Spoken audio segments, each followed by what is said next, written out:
Eh bien, ce matin, nous poursuivons par la grâce de Dieu dans le livre de l'Apocalypse. Nous serons au chapitre 2 et j'ai à cœur de commencer par un témoignage d'une sœur en Christ qui a donné sa vie pour le Seigneur, et quand je lirai, vous saurez de quelle église il s'agit. Alors je dois le traduire. Bon, je ne vais pas traduire de l'arabe parce que j'aurai un petit peu de peine, mais je vais vous lire simplement quelques mots d'une sœur nommée Fatima de l'Arabie Saoudite qui est morte martyre à l'âge de 26 ans parce qu'elle s'est tournée vers le Seigneur. Son frère l'a tuée, lui a coupé la langue, l'a brûlée et elle est morte dans de telles conditions. Et voilà ce qu'elle écrit. Et d'ailleurs, peu avant qu'elle subisse le martyre, elle a cité le psaume 27 qui dit « L'Éternel est ma lumière et mon salut, de qui aurais-je crainte ?» Quel témoignage. Donc, il est allé sur Internet, sur la toile, partout, partout. Quel encouragement pour des millions de chrétiens. Alors, je ne vais pas tout vous lire, je vous lis simplement quelques mots. Elle écrit un poème avant son martyre. Et elle dit que le Seigneur Jésus vous guide, ô musulmans, et qu'il éclaire vos cœurs pour que vous puissiez aimer les autres. On peut penser là à Jean 3,16. Nous adorons le Seigneur Jésus, la lumière du monde. Nous avons quitté Mohamed et nous ne sommes plus sur son chemin et nous suivons Jésus, le Messie, la vérité claire. Et nous aimons notre patrie et nous ne sommes pas des traîtres. Nous sommes fiers d'être citoyens de l'Arabie Saoudite. Comment pourrions-nous trahir notre pays? Parce qu'on l'a accusé de ne plus aimer son pays. Un peu plus loin, elle dit « Chaque homme, chaque être humain doit être libre de choisir sa religion. Soyez donc contents de nous laisser tranquilles et d'être croyants en Jésus. Mais mes larmes sont sur mes joues, et oh, que mon cœur est triste. Sur vous, qui sont devenus chrétiens, comment vous êtes si cruels. » Et le Messie dit, « Bénis soient ceux qui sont persécutés. » Et nous, pour le Messie, nous supportons toutes choses. Nous, chrétiens, nous marchons sur le chemin du Messie. Et prenez garde à ceci et prenez le bien dans votre cœur. Vous voyez, Jésus est mon Seigneur et il est le meilleur protecteur. Et je vous conseille d'avoir pitié de vous-même et de voir votre regard avec une haine terrible. Mes dernières paroles, je prie au Seigneur des mondes, qui est une expression qui s'adresse à Allah, mais qu'elle adresse au Seigneur. Je prie au Seigneur des mondes, Jésus le Messie, qu'il change vos notions et qu'il mette droit votre échelle de justice et qu'il répande l'amour parmi vous, ô musulmans. Quel témoignage à la gloire du Seigneur. Et nous sommes heureux qu'aujourd'hui, cet enfant, notre sœur, est au ciel, dans la paix, et nous la verrons un jour. Donc vous aurez compris ce matin le message. C'est le message que le Seigneur adresse à l'église de Smyrne, l'église persécutée. Donc cette seconde lettre, qui se trouve donc dans l'Apocalypse au chapitre 2, est adressée à Smyrne. C'est une ville avec un port qui est situé à environ 50 km au nord d'Éphèse, mais contrairement à Éphèse, qui, elle, est en ruine, Smyrne est restée une ville, un port important, du nom de Izmir aujourd'hui, que peut-être certains d'entre vous auront visité, qui, je crois, a 200 000 habitants ou plus. Le nom de Smyrne, chose intéressante, Smyrne vient du nom myrrhe. C'est une résine d'un arbuste qui est utilisée en parfumerie et en pharmacie. Et lorsque la myrrhe est pressée, broyée, elle donne un arôme délicieux. Donc la myrrhe servait à parfumer, par exemple, les lits, les vêtements. Dans le psaume 45, au verset 8, le roi, lors de son mariage, portait des vêtements parfumés, entre autres, avec de la myrrhe. Les mages, rappelez-vous, ont apporté de la myrrhe à l'enfant Jésus. La myrrhe était aussi utilisée pour embaumer les corps.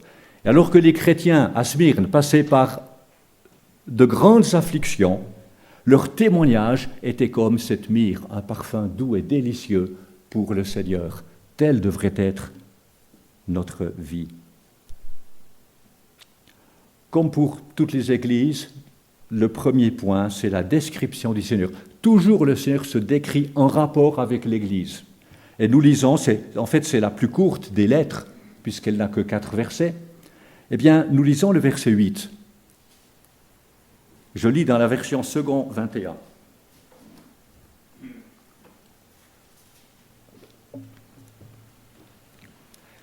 Écris à l'ange de l'église de Smyrne. Voici ce que dit le premier et le dernier, celui qui était mort et qui est revenu à la vie. Par ces mots, le Seigneur se décrit comme celui qui est éternel. Il est le premier et le dernier. Il est le Dieu éternel qui a toujours existé dans le passé et qui va toujours exister dans le futur. D'ailleurs, dans Ésaïe 44, l'Éternel se décrit aussi en ces termes. Il dit « Je suis le premier et le dernier, en dehors de moi, il n'y a pas de Dieu. » Donc, ce que le Père est, le Fils est. Tous deux sont éternels, co-éternels. C'est une chose merveilleuse. Et donc, Jésus-Christ se décrit comme celui qui était mort, littéralement qui est devenu mort. Référence à la croix. Il est aussi celui qui est revenu à la vie. Il est ressuscité. Et donc, par ces paroles, le Seigneur rappelle à l'église de Smyrne que celui qui est éternel, il s'est incarné. Il est mort. Même en tant que Fils éternel de Dieu, il s'est soumis volontairement au rejet et à la persécution. Mais il est vainqueur. Il est vivant aujourd'hui. Et les croyants à Smyrne, malgré la persécution, sont assurés de leur victoire ultime en lui. Ensuite, deuxièmement, nous avons l'évaluation du Seigneur. Pour chaque église, le Seigneur évalue l'église, donne son évaluation, et cette évaluation, elle est entièrement correcte. Nous lisons le verset 9. « Je connais ta détresse et ta pauvreté.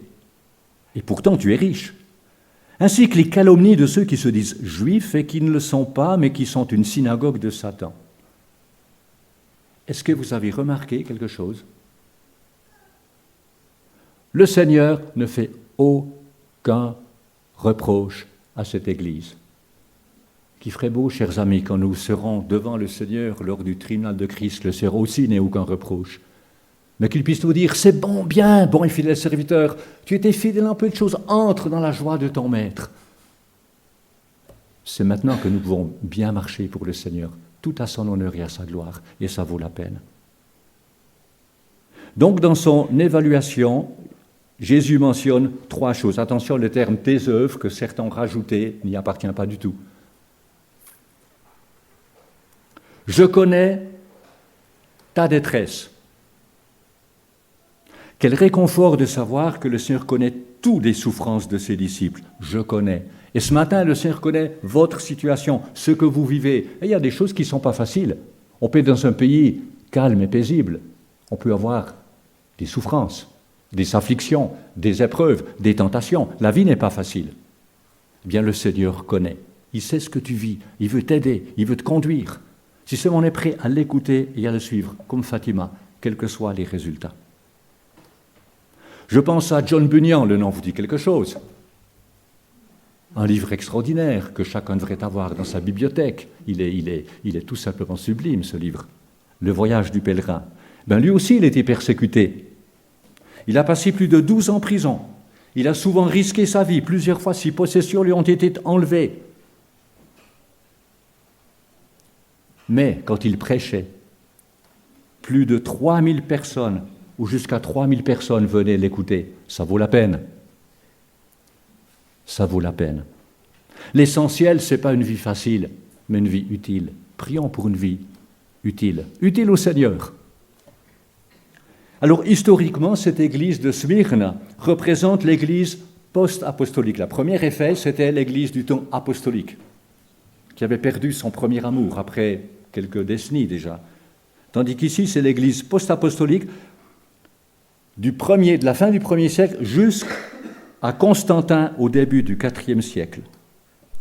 Durant tout ce temps, l'Empire romain persécutait les chrétiens de façon violente. Mais la persécution n'a jamais fait de mal à l'Église. Au contraire, elle a purifié l'Église. Quelqu'un a dit, le sang des martyrs est la semence de l'Église. Et partout où il y a la persécution, l'Église grandit. Rappelez-vous les paroles du Seigneur dans Jean 15. « Si le monde vous déteste, sachez qu'il m'a détesté avant vous. » Donc le Seigneur dit à cette Église, son évaluation, « Je connais ta détresse. » Il la connaît entièrement. Mais deuxièmement, il dit, « Je connais ta pauvreté. » Alors, il y a pauvre et pauvre. En grec, il y a deux termes qui décrivent la pauvreté. Le premier terme, c'est le terme « pénès », d'où nous avons « pénurie ». Signifie que la personne, je pense à la plupart d'entre vous, pour moi aussi, nous devons travailler chaque jour pour gagner sa croûte. On ne peut pas se permettre d'être 2 ou 3 ans sans travailler. Le deuxième terme, celui qui est utilisé ici, c'est le terme ptokos. Ça veut dire un mendiant. La personne est réduite à la mendicité. C'est par exemple le cas de Lazare. Rappelez-vous Lazare et l'homme riche? Dans Luc 16, c'était un ptokos. Il était un mendiant, il n'avait rien. Peut-être suite à toute leur persécution, leur affliction, les croyants Smyrne avaient été dépossédés de leurs biens, c'est possible, ils étaient sans rien. Seigneur dit, je connais ta pauvreté, ton extrême pauvreté. Ça nous rappelle, n'est-ce pas, ce que dit l'auteur des Hébreux, dans Hébreux 10. Vous avez accepté avec joie qu'on prenne vos biens. Je ne sais pas si on ferait comme ça, nous, les bons Suisses. On prend ton compte en banque, on prend tes biens, on prend ta voiture, on prend tout. Vous avez accepté avec joie qu'on prenne vos biens, sachant que vous aviez des richesses meilleures et qui durent toujours. Vous savez, nous avons tellement. Qu'est-ce que nous sommes gâtés? Nous avons tellement. Il est difficile pour nous de comprendre les paroles du Seigneur dans la prière de notre Père, quand il dit « Donne-nous aujourd'hui notre pain quotidien », alors que nos frigos et nos congélateurs sont remplis.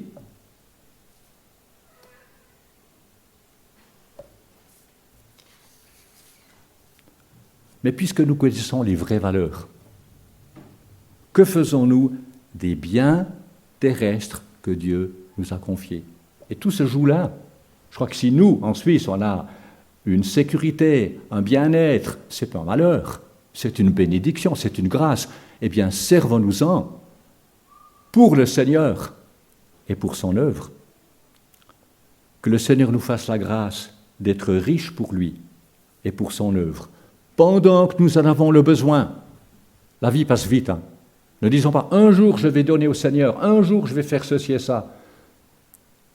Combien ont placé en bourse, pensant gagner et ont perdu des centaines de milliers de francs?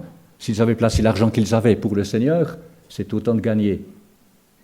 Faisons aujourd'hui ce que nous pouvons faire. C'est le meilleur placement pour le Seigneur et son œuvre. Mais bien que le Seigneur dise « Je connais ta pauvreté extrême », qu'est-ce qu'il ajoute? Vous avez vu? Quels sont les prochains mots? Voilà, mais tu es riche. Mais ça, c'est extraordinaire. Tu es riche. Vous savez, Jacques, dans son épître, souligne la même vérité. Jacques 2. Dieu n'a-t-il pas choisi ceux qui sont pauvres, c'est le même terme, pauvres, aux yeux du monde, pour les rendre riches dans la foi et héritiers du royaume qu'il a promis à ceux qui l'aiment? Voilà les vraies richesses. Oh, on peut avoir dans son compte quelques centaines de milliers de francs, avoir une jolie maison. Encore une fois, il n'y a pas de mal à ça. Mais où sont nos vraies richesses? Quel contraste avec l'église de Laodicée, nous le verrons, Dieu voulant, dans quelques mois. Elle se disait, je suis riche, j'ai besoin de rien.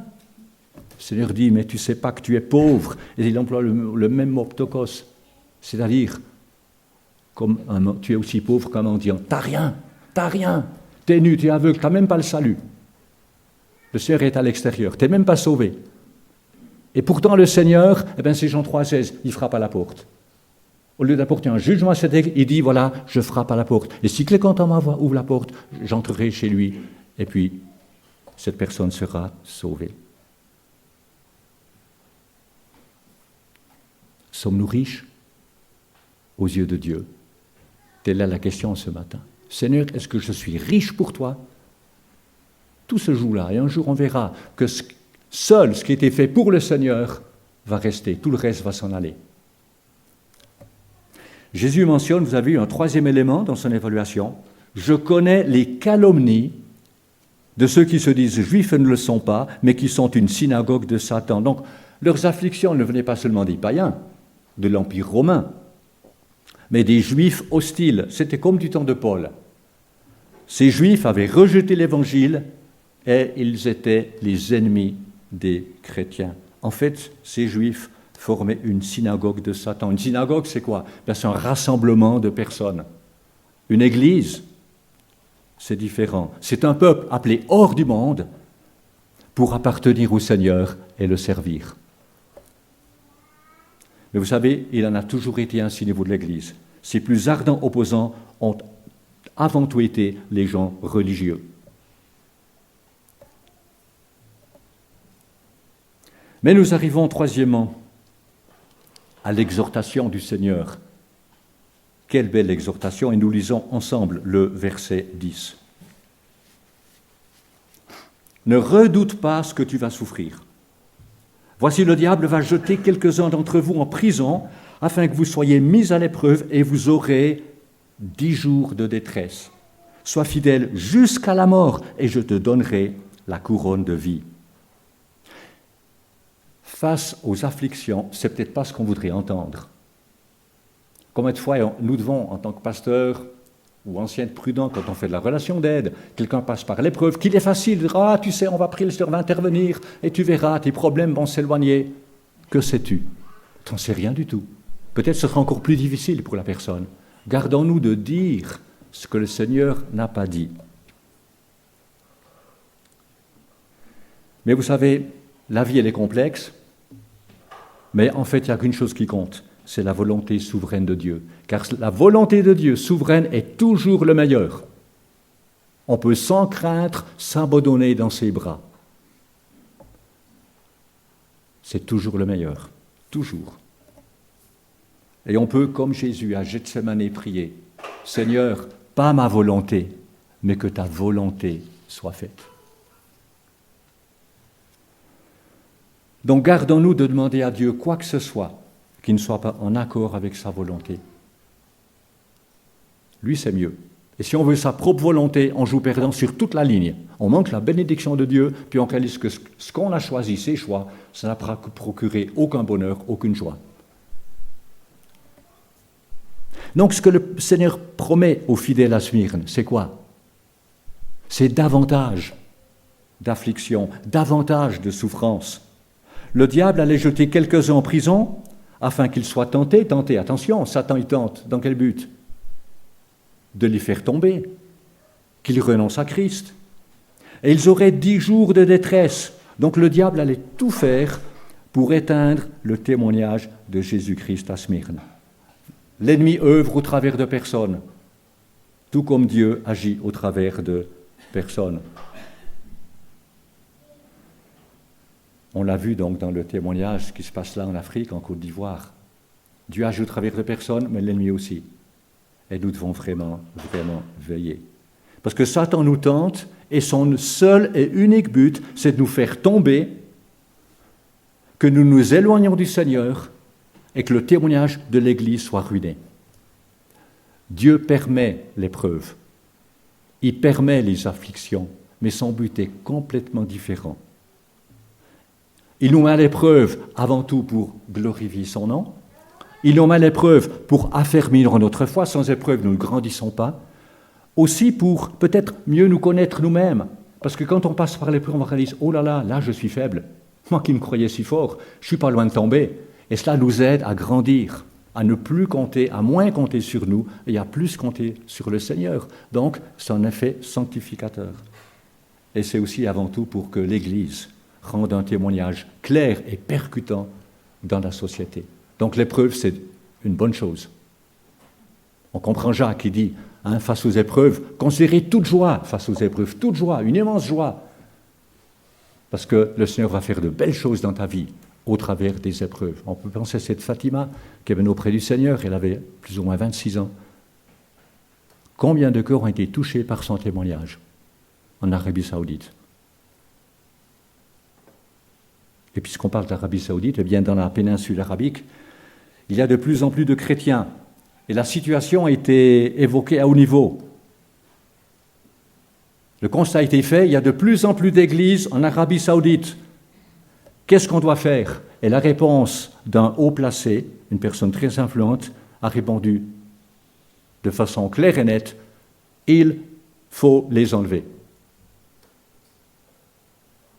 Mais ils ont des problèmes, puisque maintenant il y a un satellite qui, 24 sur 24, donne tout au niveau message chrétien. Donc, c'est très difficile. Très difficile. Comme je vous l'ai dit, que lorsque nous étions à Interlaken, dans un témoignage auprès des musulmans, vous donnez même ce petit truc-là, et les personnes peuvent scanner, et là, ils ont tout le site, avec tout ce qu'il faut au niveau chrétien pour eux, et ils en ont besoin. Ils en ont besoin.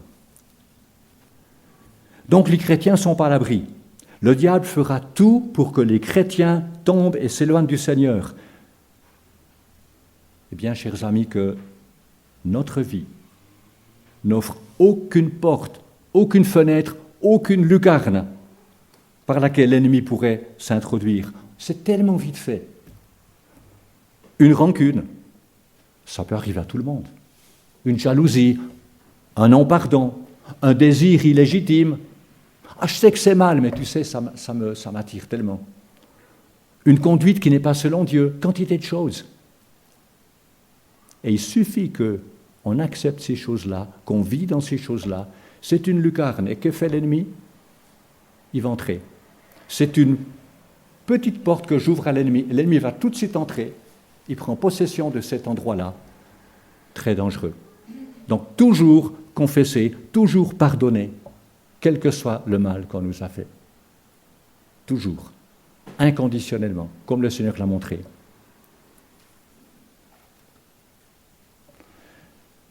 Donc le Seigneur dit à cette Église, vous aurez 10 jours de détresse. Alors là est un problème, n'est-ce pas, d'interprétation. Qu'est-ce qu'on fait de ces 10 jours?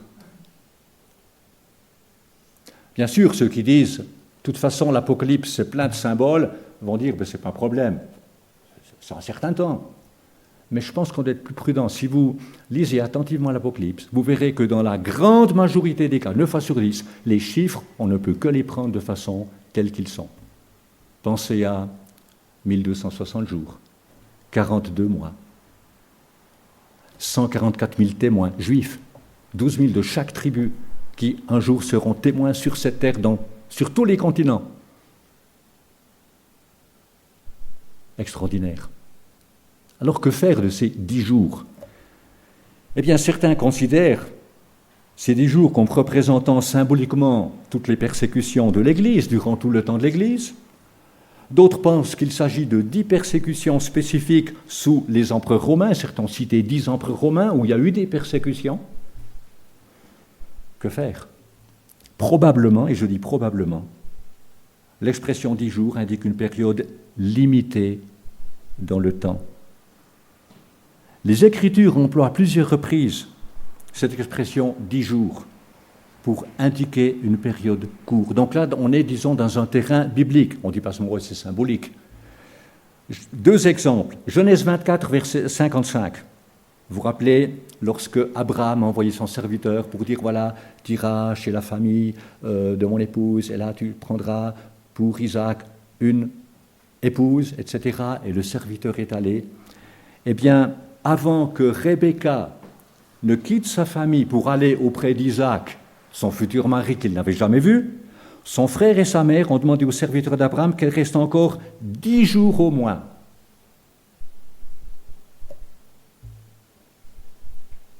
Pensez à Daniel qui, avec beaucoup d'autres jeunes, nobles, qualifiés, etc., était déporté d'Israël pour aller à Babylone. Eh bien, dans Daniel, au premier chapitre, verset 12, eh bien voilà que ces jeunes gens, ils devaient être bien nourris, donc l'intendant donnait les meilleurs repas, les mets du roi, le vin du roi, mais Daniel a dit, on ne veut pas se souiller avec les mets du roi. Il a demandé à l'intendant, pour nous, donne-nous quoi? Des légumes et de l'eau. Je ne sais pas si c'est que vous aurez midi, mais c'est ça, hein? Des légumes et de l'eau. Bien sûr, l'intendant ne voulait pas, mais enfin, pourquoi vous auriez mauvaise mine? Moi, je risque ma tête. Il a dit, écoute, tu fais le test. Tu fais le test, tu nous mets aux légumes et à l'eau pendant combien de temps? Et le texte dit 10 jours. Puis ensuite, tu verras, tu feras le bilan. Si on a un meilleur visage que les autres, ben, l'affaire, elle est réglée. Ben, il y a cette expression 10 jours. Disons que c'est intéressant. Ça ne prouve pas quoi que ce soit, mais au moins, peut-être qu'on peut penser, c'est une période courte. Mais de toute façon, qu'est-ce que 10 jours face à l'éternité? Qu'est-ce que 10 jours? C'est rien. Les afflictions ne durent qu'un temps, mais la bonté de l'Éternel durera toujours. Béni soit son nom. Et le Seigneur nous avertit. Vous aurez à souffrir dans le monde, mais prenez courage. Moi, j'ai vaincu le monde. Jean 16. Donc, face à cette épreuve qui est à venir et difficile, le Seigneur exhorte ses disciples à Smyrne par deux mots d'ordre qui sont extraordinaires. Premièrement, ne redoute pas ce que tu vas souffrir. Ne crains pas, n'aie pas peur. Ces afflictions ne peuvent en aucune manière vous enlever votre bénédiction éternelle en Christ. Vous êtes dans la main de Dieu. Et si Dieu permet cette épreuve, lui qui est bon, qui est sage et qui est souverain, ça peut être que pour votre bien, que pour la gloire du Seigneur et pour votre bien. Ne redoute pas. Ça me rappelle un homme qui un jour est venu vers Tertullien. Alors Tertullien, peut-être ça ne vous dit rien, mais c'est un apologiste du IIe siècle. Et cet homme qui est venu donc à Tertullien lui a dit « Je suis venu à Christ, mais je ne sais pas que faire. J'ai un travail, mais qui ne me semble pas être juste. Mais enfin, il faut bien que je vive. » Qu'est-ce que vous auriez dit à cet homme? Hein? Qu'est-ce que vous auriez dit? Mais Tertullien a répondu de façon très brève. « Devez-vous » Que cela nous marque. Est-ce que vraiment ton but, c'est que tu dois vivre? Est-ce que c'est ça le plus important? Ou est-ce plaire au Seigneur, quel que soit le prix? Ça nous remet en question dans nos choix. Devez-vous? Très bref. Ne redoute pas ce que tu vas souffrir, n'aie pas peur. Le Seigneur, il est avec nous au sein des souffrances, comme il était avec cette Fatima. Et puis, deuxièmement, sois fidèle jusqu'à la mort. Il semblerait qu'à Smyrne, personne n'avait encore subi le martyre, mais plusieurs allaient connaître la prison et la mort. Ben, ça me rappelle un frère qui était évêque de l'église de Smyrne, Polycarpe. Le nom peut-être vous dit quelque chose. Un nom en tout cas très connu pour ceux qui disent l'histoire de l'église. Eh bien, les morts martyrs brûlés au bûcher en l'an 155. Et chose extraordinaire, c'est de lire un petit peu l'historique, parce que quand la police est venue chez lui pour l'arrêter, il leur a parlé gentiment, il leur a offert à boire et à manger. Je ne sais pas si on aurait fait ça. Après quoi, il était conduit dans l'arène. Et durant le trajet, le capitaine de la police a essayé de le convaincre. Mais enfin, quel mal y a-t-il de dire « César est Seigneur », d'offrir un sacrifice et d'être sauvé? Il a refusé. Cela lui a valu des injures, des insultes. Il a donc été amené dans l'arène devant le proconsul. Et le proconsul lui a dit « Respectez votre âge », il avait 86 ans. « Jurez par le génie de César, repentez-vous et dites « Loin les athées ». Alors attention, les athées de ce temps-là, c'était qui?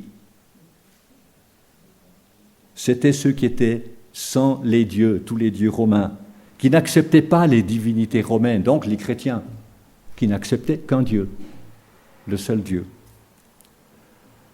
Mais Polycarpe, qu'est-ce qu'il a fait? Il a regardé la foule dans l'arène, il leur a fait signe de la main, Il a levé les yeux au ciel et il s'est écrié « Loin les athées », signifiant la foule incrédule.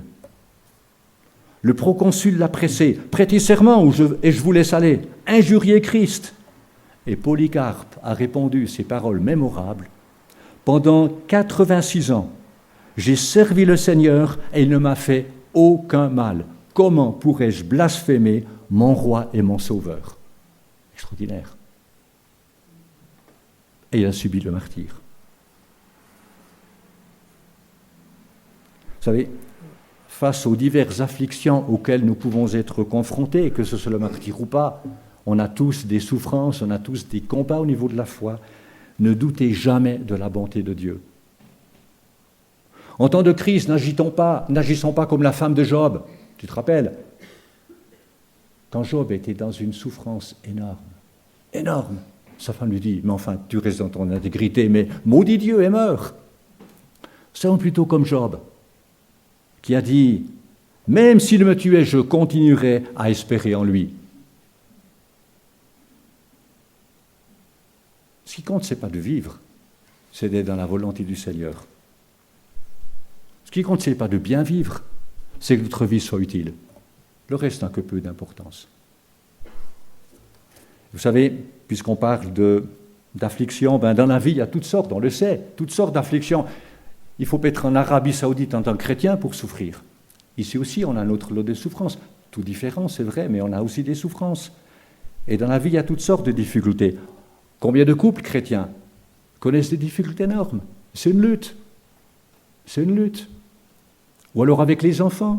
Combien de missionnaires pleurent parce que, tiens, leurs enfants ou leurs enfants ne suivent pas? Est-ce qu'il y a eu des manquements? Non. De toute façon, on a tous des manquements. C'est-à-dire, il y en a des souffrances. Ou certains, c'est au travail. Il y a toujours des difficultés. D'autres, c'est des problèmes de santé. Mais ce que nous devons nous rappeler, c'est que Dieu est fidèle et bon toujours. Que tout aille bien, que tout aille mal, peu importe. L'un est dans une santé resplendissante et l'autre une santé misérable. L'un est riche, l'autre est pauvre. L'un est marié, mais ça va, c'est génial. Et puis l'autre, tout est difficile. Et dans les deux camps, ils sont chrétiens. Dieu sait. Dieu sait. Vivons pour lui. Vivons pour lui. Donc, ne doutez jamais de la bonté de Dieu. Et deuxièmement, rappelons-nous que Dieu n'a jamais abdiqué sa souveraineté. Il est souverain. Alors s'il est souverain, on peut dormir tranquille. Cette nuit, vous pouvez avoir le luxe de dormir tranquille. Rappelez-vous Pierre en prison. Moi, je trouve ça incroyable. Il était entre deux soldats enchaînés, et qu'est-ce qu'il faisait? Il dormait. Je ne sais pas comment il a fait. Bon, ça c'est la grâce de Dieu. En temps de tribulation, la grâce est particulière, mais quand même. Eh bien, le Seigneur dit à cette église de Smyrne, sois fidèle jusqu'à la mort. Jusqu'à la mort. On peut penser, mais c'est terrible ça. Ben non. Et je te donnerai la couronne de la vie. C'est extraordinaire.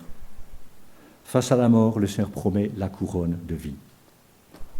Donc, vous êtes face à peut-être des épreuves aujourd'hui, pour cette semaine qui vient. Prenez courage.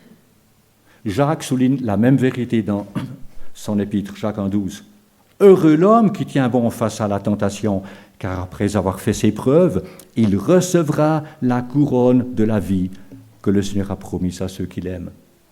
Vous aimez le Seigneur de tout votre cœur, la couronne de vie vous attend. Mais nous arrivons au dernier point, qui est le verset 11. C'est la promesse du Seigneur. Dans chaque lettre, le Seigneur fait une promesse. Nous lisons le verset 11.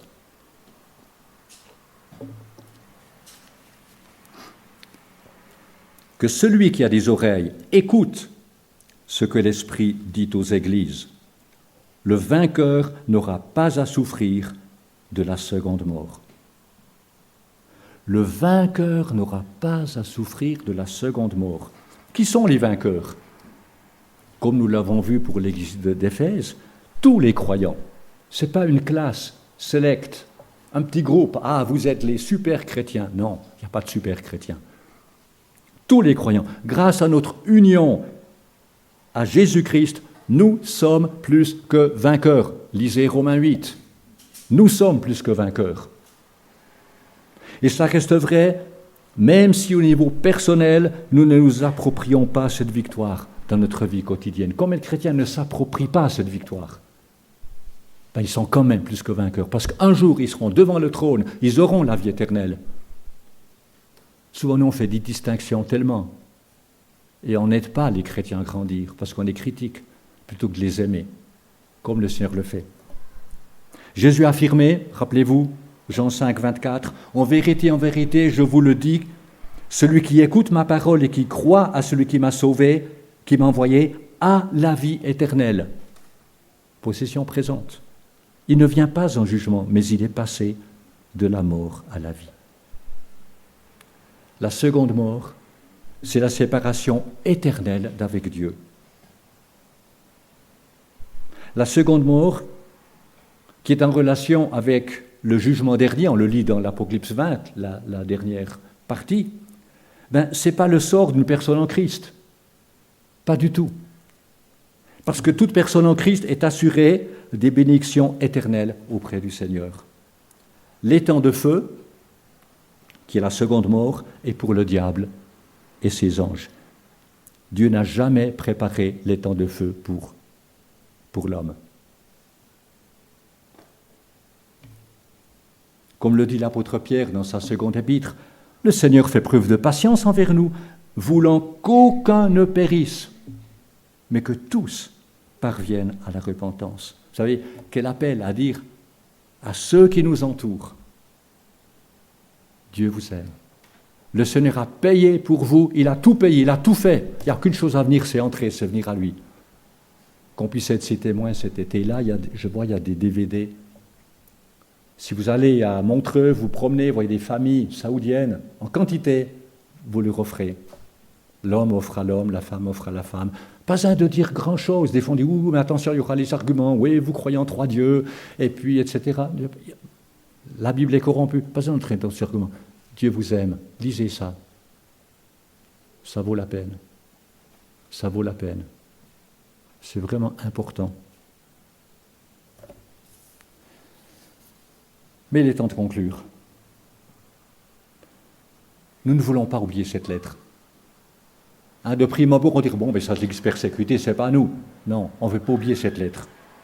Parce qu'elle s'adresse, historiquement, on l'a vu,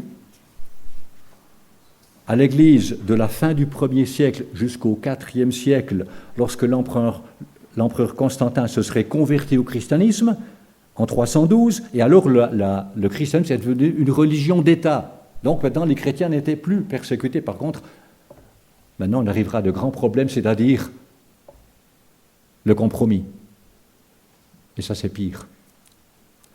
Cette lettre s'adresse à l'Église tout au long de son histoire qui a connu la persécution, comme aujourd'hui, il y a tant de chrétiens qui sont persécutés. Cette lettre, elle est précieuse pour eux, mais cette lettre est aussi à nous, qui connaissons diverses afflictions et dépressions de tout genre. J'aimerais terminer par un autre exemple. Le nom de Chrysostome, je ne sais pas si vous connaissez Jean Chrysostome, qui est un père de l'Église, qui est né dans les années 350 Antioche. Il était élevé par sa mère pieuse du nom de Antousa, laquelle est devenue veuve à l'âge de 20 ans, alors qu'elle avait un petit bébé. L'enseignant de Chrysostome était un orateur païen du nom de Libanus. Ce qui est beau, c'est que cet orateur païen a dit de la mère de Jean, « Ô Dieu, quelle femme ces chrétiens ont !» Il était tellement étonné de voir la solidité des femmes chrétiennes. C'est extraordinaire, le témoignage d'une femme au foyer. Jean Chrysostome a grandi, bien sûr, et à l'âge de 36 ans, il est devenu un prédicateur réputé. Ses prédications étaient sans compromis, et au travers desquelles il dénonçait le péché, et ça lui a valu de nombreux ennemis. Un jour, il était convoqué devant l'empereur romain Arcadius. Il était menacé d'être banni s'il ne cessait de proclamer le nom de Jésus. Et il aurait répondu ceci, « Sire, vous ne pouvez pas me bannir, car le monde est la maison de mon Père. alors je vous tuerai. Non, vous ne le pouvez pas, car ma vie est cachée avec Christ en Dieu. Vos trésors seront confisqués. Sire, cela n'est pas possible. Mes trésors sont dans le ciel, où personne ne peut ni percer ni voler.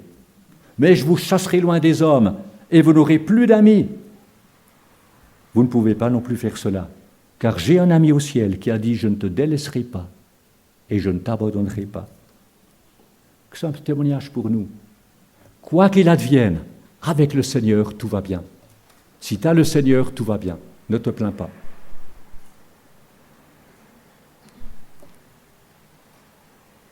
Je pense qu'à la lumière de cette lettre de Smyrne, nous avons aussi une responsabilité. Il serait dire « Ah ben merci Seigneur, oui Seigneur, ta parole nous fait du bien. » Puis on s'en va et puis on oublie un peu.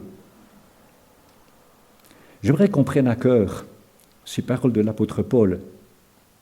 La dernière lettre qu'il a écrite dans 2 Timothée, quelques semaines, voire quelques mois tout au plus avant son martyre, et il dit cela dans 2 Timothée 4, verset 5, et que ceci soit pour nous, qu'on puisse le prendre à cœur comme une responsabilité personnelle. Il dit, mets-toi, et là tu peux mettre ton nom, mets-toi, sois sobre en tout, supporte les souffrances,